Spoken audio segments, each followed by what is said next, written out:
United States.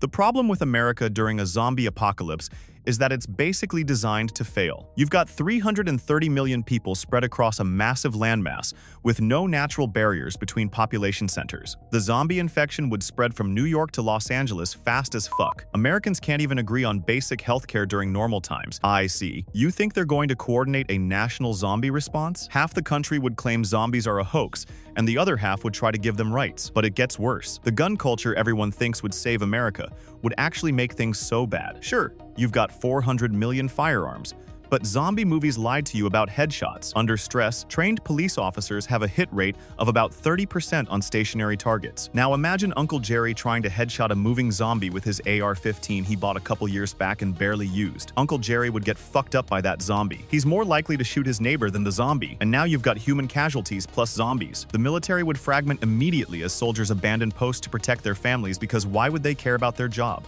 State governments would fight federal authority, creating 50 different response strategies that all fail differently. Urban centers would collapse in days, rural areas would turn into war zones over resources, and the entire interstate system would become a 47 zero-mile zombie highway connecting every infection point. So, it's safe to say America fails the zombie test because it lacks unity and is just such a massive place to coordinate. But this is not the craziest country on the list. North Korea.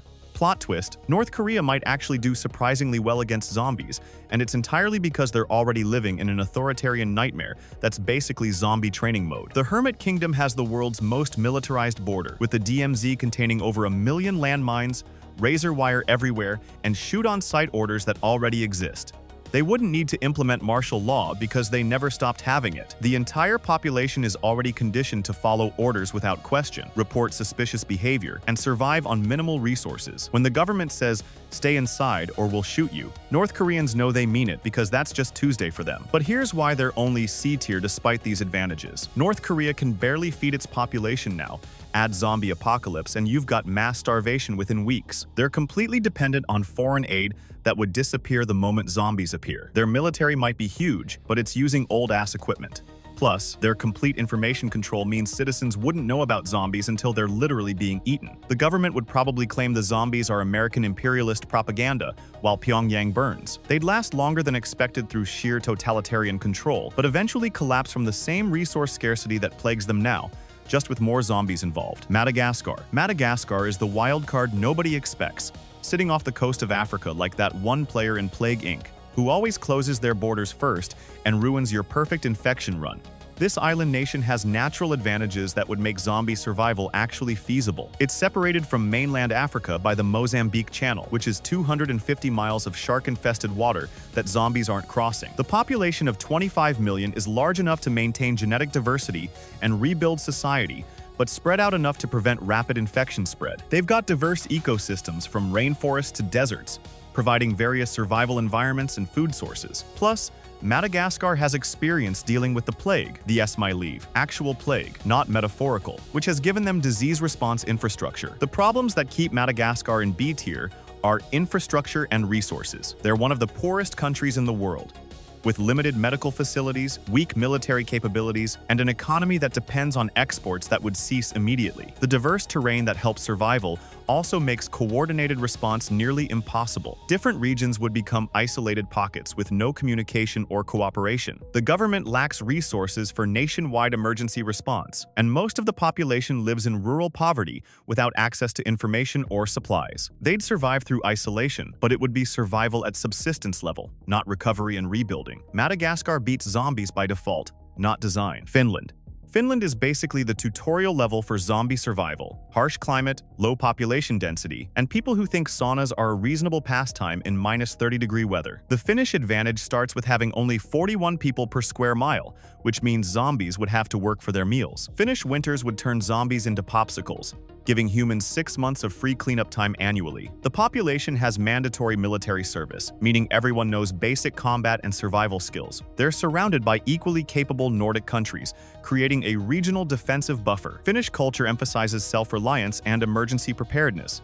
AG. These people have basement bunkers left over from World War II and think that's perfectly normal. The reason Finland is A tier and not S tier comes down to connectivity and resources. They share land borders with Russia and Sweden, meaning infection could walk right in. Their economy depends on international trade that would evaporate immediately. The same forests that provide cover also make coordinated military response difficult. Plus, Finnish social cohesion might actually work against them. They'd waste time trying to save everyone instead of making hard tactical decisions. The government would respond effectively, but they'd be fighting geography as much as zombies. Finland wins through attrition, waiting for General Winter to do most of the work while maintaining defensive positions. It's not glorious, but it works. Bolivia. Bolivia is the country nobody thinks about for zombie survival, which is exactly why they might make it anon. Zombies probably can't find them on a map either. The Bolivian ace card is altitude. La Paz sits at 0 feet where oxygen is already scarce for humans with functioning cardiovascular systems. Zombies, with their deteriorating bodies and no breathing regulation,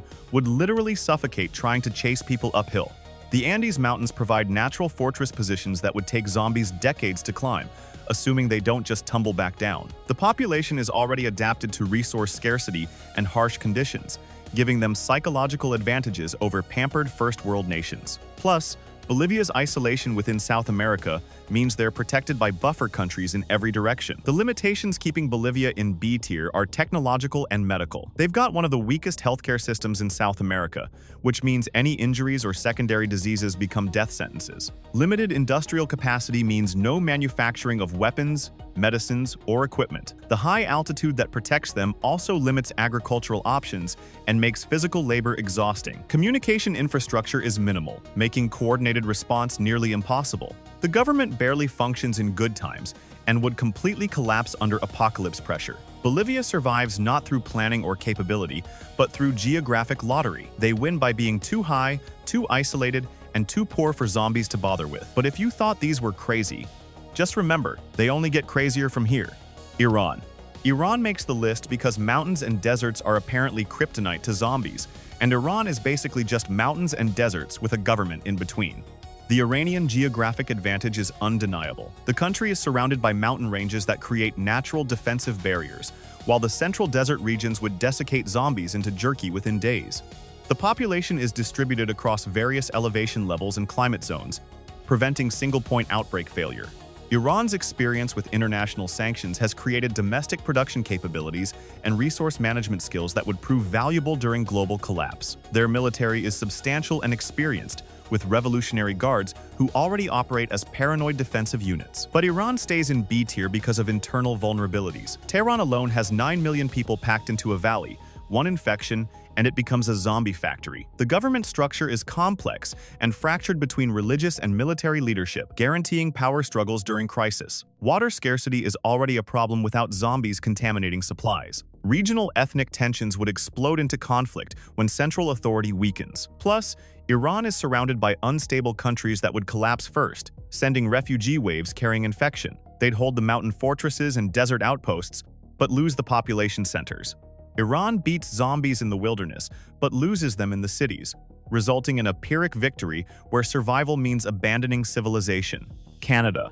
Canada is what happens when you take America's resources and combine them with functional governance and politeness so aggressive, it counts as a defensive weapon. The Canadian advantage is space. ID. So much space. With 3 people per square mile, zombies would need GPS to find humans. Canadian winters are so brutal that exposed zombies would freeze solid from November to April, giving survivors half the year to clear infected areas with hockey sticks. The population is concentrated in a thin strip along the US border, meaning organized retreat northward is actually feasible. They've got abundant fresh water, massive forests for resources, and a military trained specifically for Arctic operations. The government actually functions, and citizens actually listen to it, which already puts them ahead of 90% of countries. Canada drops to A tier instead of S tier because of that same US border.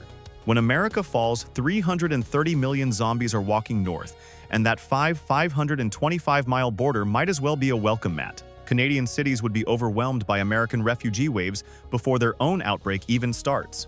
The infrastructure doesn't exist to support population movement northward. You can't just relocate Toronto to Nunavut. Plus, Canadian niceness would be their downfall.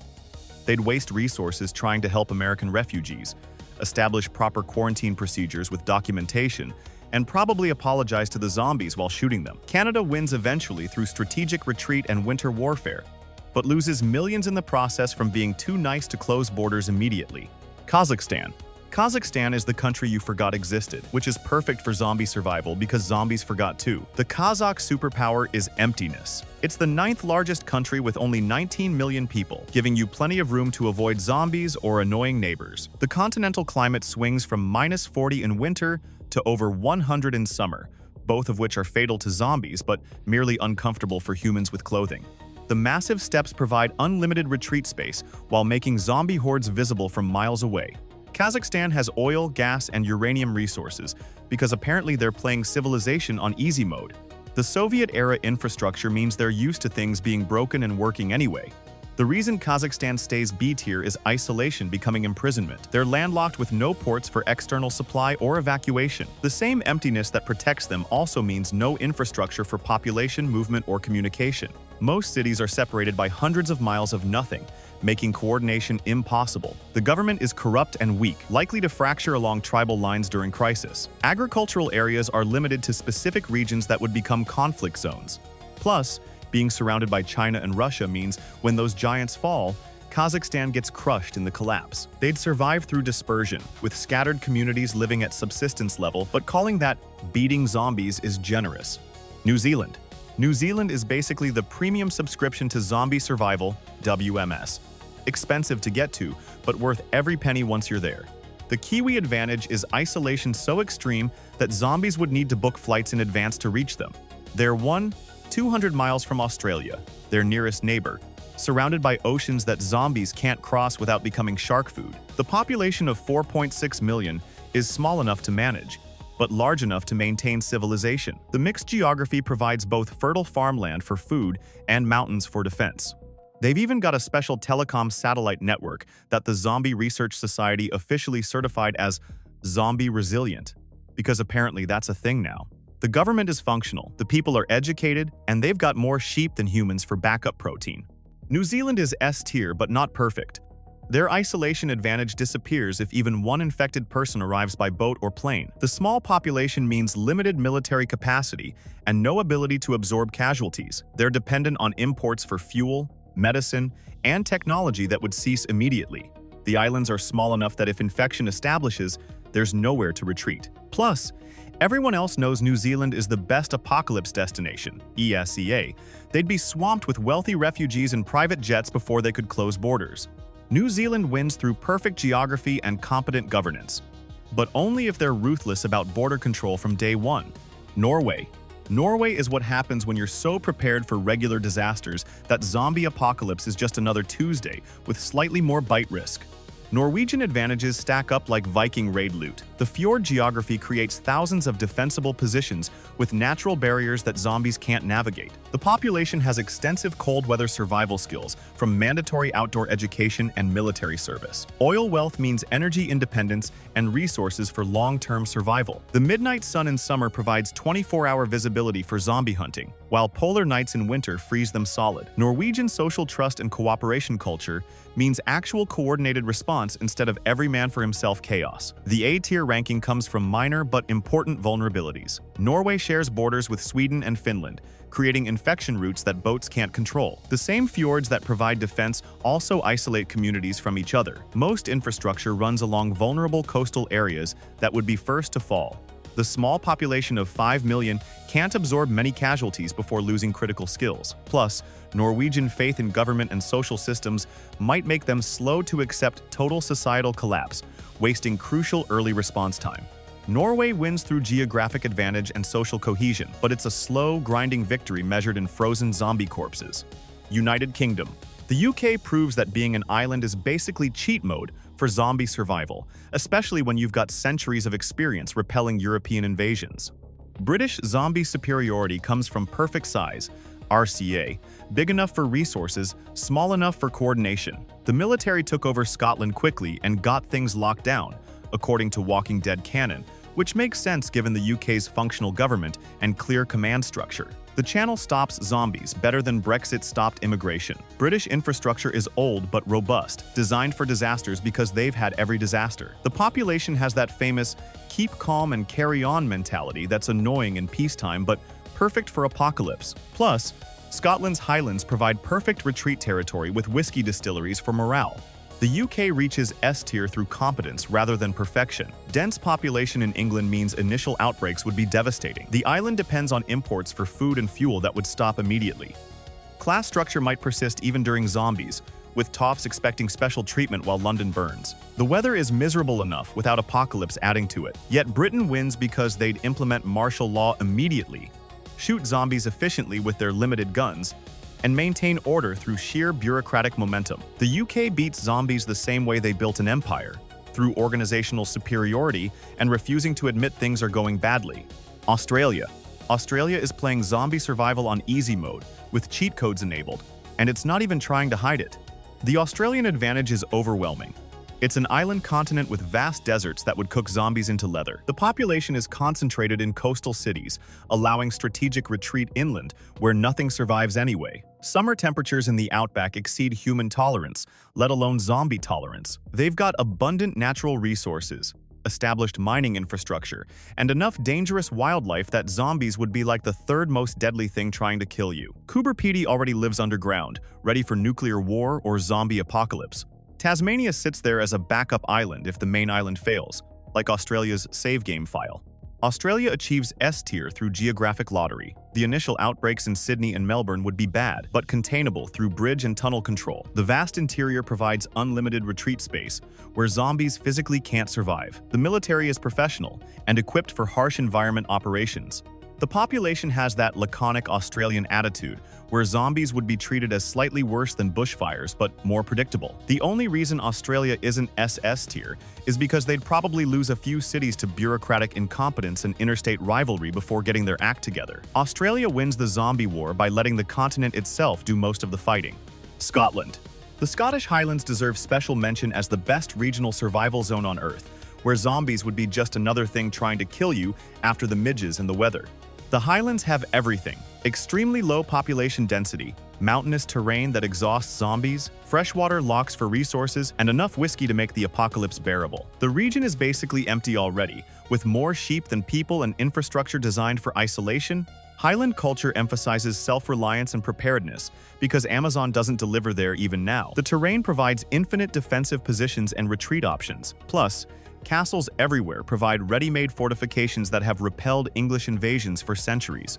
The Highlands rank C tier only because they're not a country, but a region dependent on broader UK response. Limited agricultural capacity means food dependency. The weather is genuinely lethal without proper shelter. Medical facilities are minimal and far apart. The population is too small and scattered for rebuilding civilization. But for pure survival, the Highlands are unmatched.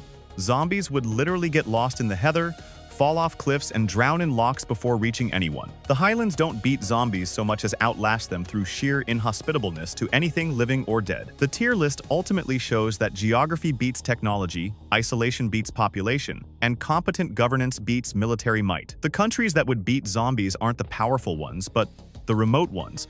Not the wealthy ones, but the prepared ones. It turns out the best defense against zombies is being somewhere zombies don't want to go, which explains why Finland and New Zealand top the list while America falls apart. The real lesson is that zombie survival isn't about fighting zombies. It's about being too annoying to reach, too cold to chase, or too isolated to find. If you enjoyed this video, you need to see the most painful deaths in a zombie apocalypse. Click the video to watch it.